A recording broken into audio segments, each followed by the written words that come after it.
આપણે રજા લેવાનો હવે સમય પાકી ગયો છે. ગમતું તો નથી પણ હવે જવું પડશે, એમાં ચાલશે. ત્યારબાદ કામાખ્યા શક્તિપીઠ, જ્યાં જગદંબાનો યોનિ ભાગનો નિપાત થયો. કાત્યાયની શક્તિપીઠ, જ્યાં જગદંબાના સતીના કેશનો નિપાત થયો.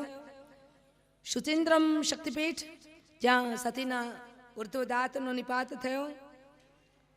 કાલીપીઠ, જે કલકત્તામાં છે, જ્યાં જગદંબાના જમણા ચરણનો નિપાત થયો.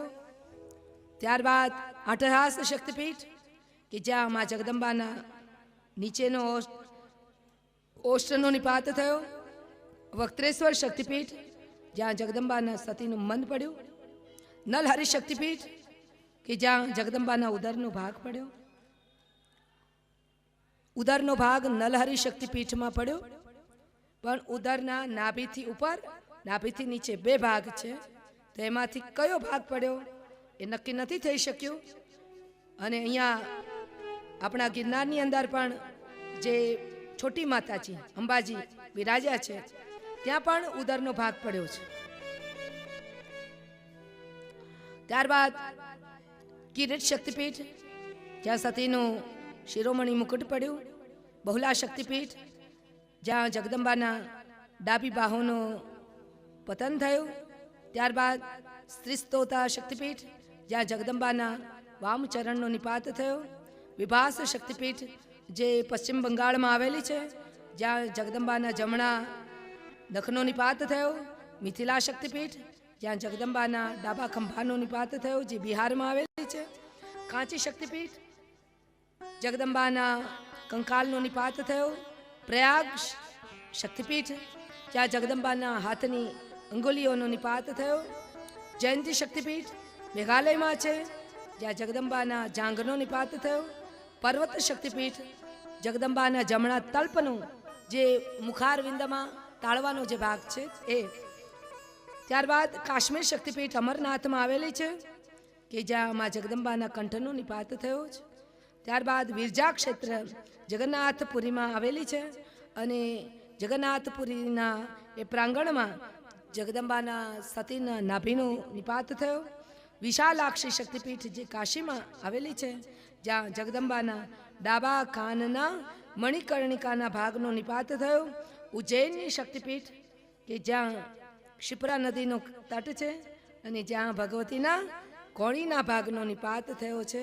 અને જગતની તમામ સિદ્ધિઓ જેની પાસે રહેલી છે એવી જગદંબા હરની સિદ્ધિ, અને માં જગદંબા રથડાવાળીમાં એવા માં સ્વયં માં ભગવતી સિદ્ધિદાત્રી, જેનું નામ છે આપણે બધા એને હરસિદ્ધિના નામથી ઓળખીએ છીએ, એવા જગદંબા ક્ષિપ્રા નદીના તટ ઉપર બિરાજ્યા છે.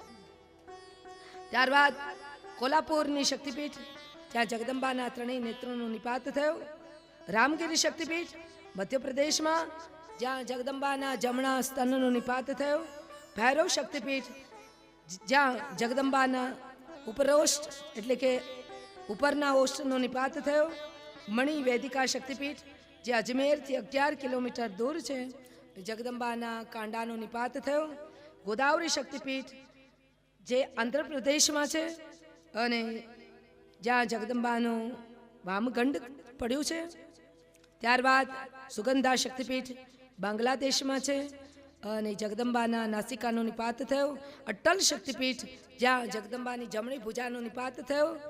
હિંગલાજ શક્તિપીઠ, કે માં જગદંબાના બ્રહ્મરંધ્રનો ત્યાં નિપાત થયો.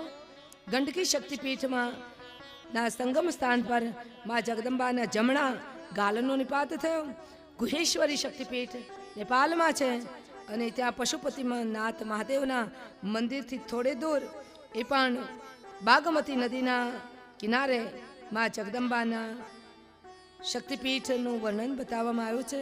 અને ત્યારબાદ જે માં જગદંબાના હૃદયનો નિપાત થયો છે એવું સ્થાન, અને એ કયું હૃદય? હૃદયમાં બે ભાગ હોય, બે હોય કે નહીં?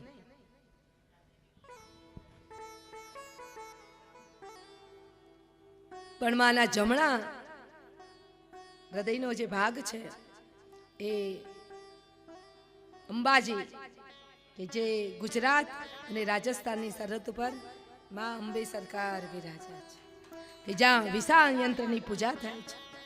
એટલે બાર બાર કહું કે જેને કોઈને ખબર ન હોય કે મારા કુળદેવી છે, કયા કુળદેવી છે ખ્યાલ ન હોય, તો અંબા સરકારને પોતાના કુળદેવી માનજો, મા ભગવતીની પોતાના કુળદેવી અંબા સરકારને માનજો.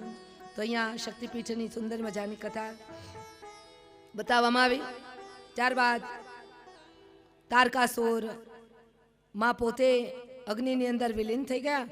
ભગવાન શિવજી પોતે ધ્યાનસ્થ સતીના વિરહમાં ધ્યાનસ્થ થઈ ગયા. પાછળથી તારકાસુરનું અસ્તિત્વ આવ્યું છે. તારકાસુર એટલે કોણ? અંધશ્રદ્ધા. અને તારકાસુરને એવું વરદાન હતું કે શિવ ભવાનીના ગ્રસ્તાશ્રમથી એને જે દીકરો થાય એનાથી તારકાસુરનો વધ થાય એમ છે. એટલા માટે થઈ અને માં ભગવતી હિમાચલજીને ત્યાં દીકરી સ્વરૂપે પુનઃ પ્રગટ થયા. અને શિવજી મહારાજ પોતે દેવતાઓના કહેવાથી ભગવાન મહાદેવ પોતે એ ગિરજા ગૌરીની સાથે પ્રભુના લગ્ન